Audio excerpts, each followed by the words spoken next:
नमस्कार, जय श्री कृष्ण। मैं जया गुप्ता। इस वीडियो में मैं माँ सिद्धिदात्री की कथा लेकर आई हूँ। नवरात्रि के 9वें दिन माता के 9वें स्वरूप माँ सिद्धिदात्री की पूजा अर्चना की जाती है, उनकी कथा सुनी जाती है। तो आइए शुरू करते हैं माँ सिद्धिदात्री की कथा। माँ दुर्गा जी की 9वीं शक्ति का नाम सिद्धिदात्री है। ये सभी प्रकार की सिद्धियों को देने वाली है।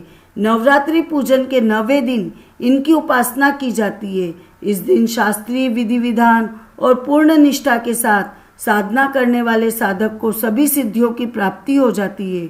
सृष्टि में कुछ भी उसके लिए अगम्य नहीं रह जाता है। ब्रह्मांड पर पूर्ण विजय प्राप्त करने की सामर्थ्य उसमें आ जाती है। माँ सिद्धिदात्री 4 भुजाओं वाली है। ये कमल के पुष्प पर आसीन है। इनके बाईं तरफ के हाथ में चक्र और गदा सुशोभित है तथा दाहिनी तरफ के हाथों में शंख और कमल पुष्प स्थित है। इनका वाहन सिंह है। मार्कंडेय पुराण के अनुसार माँ सिद्धिदात्री 8 सिद्धियां प्रदान करती है, जो मैं आपको यहाँ पे बता रही हूँ।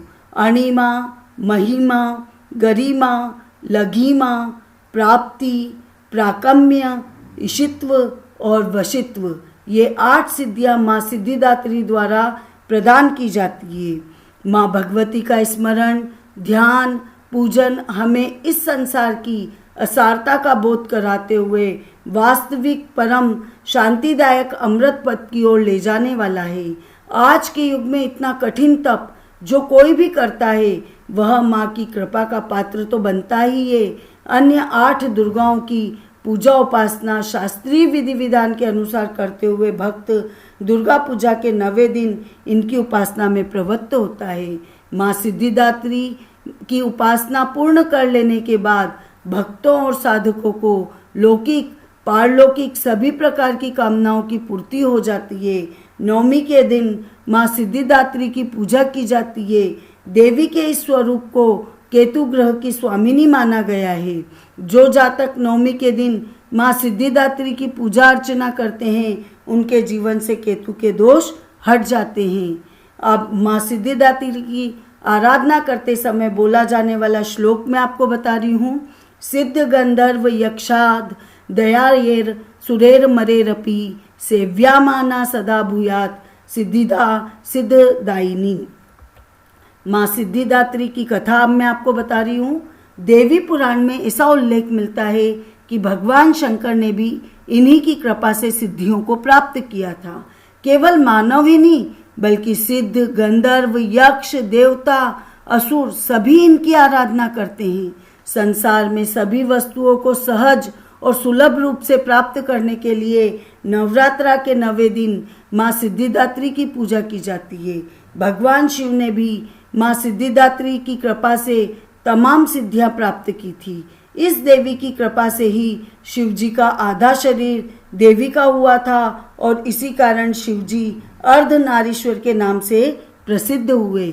इस देवी का पूजन, ध्यान, स्मरण हमें संसार की असारता का बोध कराते हुए और अमृत पद की ओर ले जाते हैं।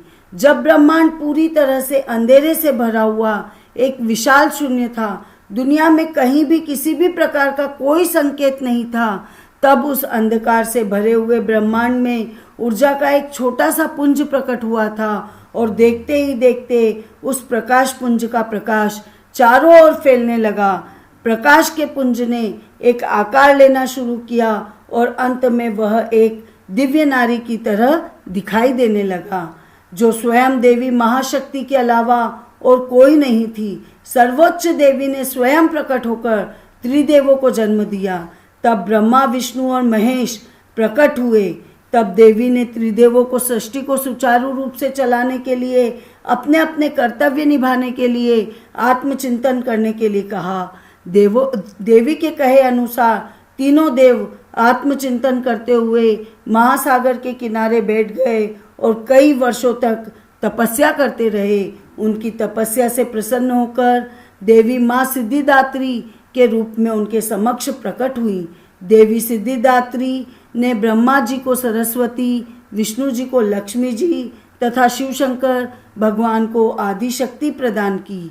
माँ सिद्धिदात्री ने ब्रह्मा जी को सृष्टि की रचना का कार्यभार सौंपा, विष्णु जी को सृष्टि के पालन का कार्यभार दिया और महादेव को समय आने पर संसार का संहार करने का कार्यभार सौंपा। माँ सिद्धिदात्री ने त्रिदेवों को बताया कि उनकी शक्तियाँ उनकी पत्नियों के रूप में हैं, जो उन्हें अपने कार्य करने में मदद करेगी। माँ सिद्धिदात्री ने उन्हें आश्वासन दिया कि वह उन्हें दिव्य चमत्कारी शक्तियाँ भी प्रदान करेंगी, जो उन्हें अपने कर्तव्यों को पूरा करने में मदद करेगी। यह कहते हुए देवी ने उन्हें, मैंने पहले जो आपको 8 अलौकिक दिव्य शक्तियाँ बताई थी, वे सारी शक्तियाँ प्रदान की। इस प्रकार 2 भाग, आदमी तथा औरत, देव तथा दानव, पशु पक्षी, पेड़ पौधे तथा दुनिया की और कई सारी प्रजातियों का जन्म हुआ। आकाश असंख्य तारों से, आकाश गंगाओं और नक्षत्रों से भर गया। पृथ्वी पर विशाल महासागरों, झीलों और नदियों का निर्माण हो गया। सभी प्रकार की वनस्पतियों और जीवों की उत्पत्ति हुई और उन्हें उचित आवास की व्यवस्था प्रदान की गई। इस प्रकार देवी सिद्धिदात्री की कृपा से सृष्टि के रचना, पालन तथा संहार का कार्य संपन्न हुआ। प्रत्येक मनुष्य का यह कर्तव्य है कि वह माँ सिद्धिदात्री की कृपा प्राप्त करने के लिए निरंतर प्रयत्न करे, उनकी आराधना की ओर अग्रसर हो। इनकी कृपा से अनंत दुख रूप संसार से निर्लिप्त हो रहकर सारे सुखों का भोग करता हुआ वह मोक्ष को प्राप्त कर सकता है।